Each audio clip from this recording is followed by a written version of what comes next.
So the FIA Ethics Committee has officially cleared its president, Mohammed Ben Sulayem, of any wrongdoing based on allegations made against him recently. In a statement, the committee said they found no evidence to suggest that Sulayem interfered with last year's Saudi Arabian Grand Prix and the Las Vegas Grand Prix after an independent investigation. Now, Sulayem was accused of trying to get Fernando Alonso's 10-second time penalty overturned in Saudi Arabia. Then he was accused of pressuring officials into not approving the Las Vegas Grand Prix track. Now, the independent body determined that the claims made against Sulayem were unsustained, and the photo there could see of the FIA.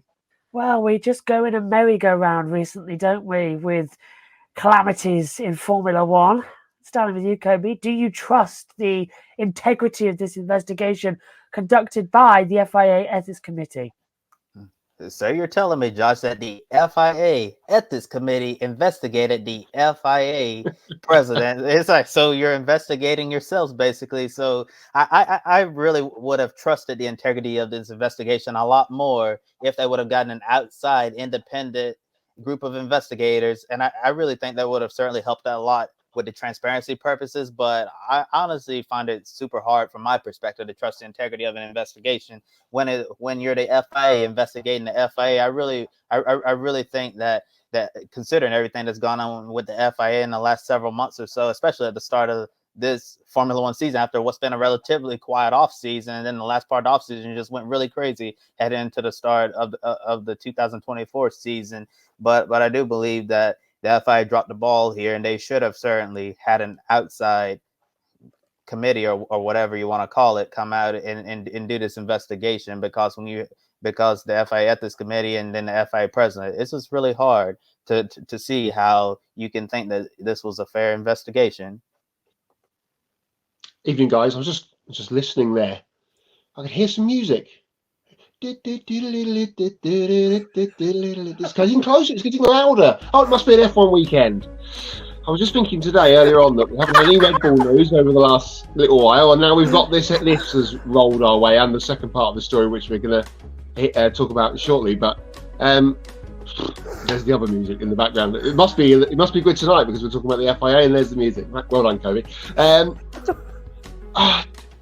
This is a bit like if you're a football fan, a soccer fan, you would have been following what's been happening in the Premier League recently, where the Premier League, who have their financial fair play board, have then investigated into the teams towards the bottom of the league table and taken points away because they spent too much money. And Nottingham Forest got their 4-point deduction this week, and it's a bit the same, where the lion tamers are also the lions. It's really very strange what's been going on.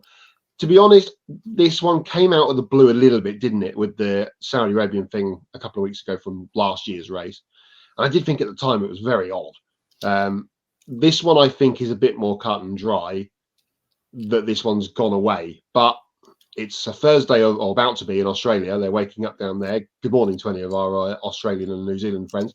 Waking up down there on a Grand Prix weekend, and suddenly we get more off-track stuff to talk about on a Grand Prix weekend. It's just the cycle of the F1 news cycle continues in the same vein. So what we'll have in Japan or China, wherever it is we're going next, in 2 or 3 weeks' time, we'll have to wait and see. But it'll happen on a Wednesday or Thursday. You can be sure, the way things are going at the moment.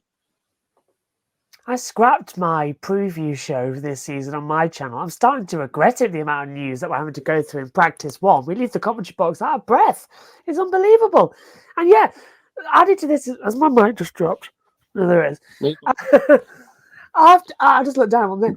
So yeah, add to this as well, we've got Christian Horner and all that drama still going on as well.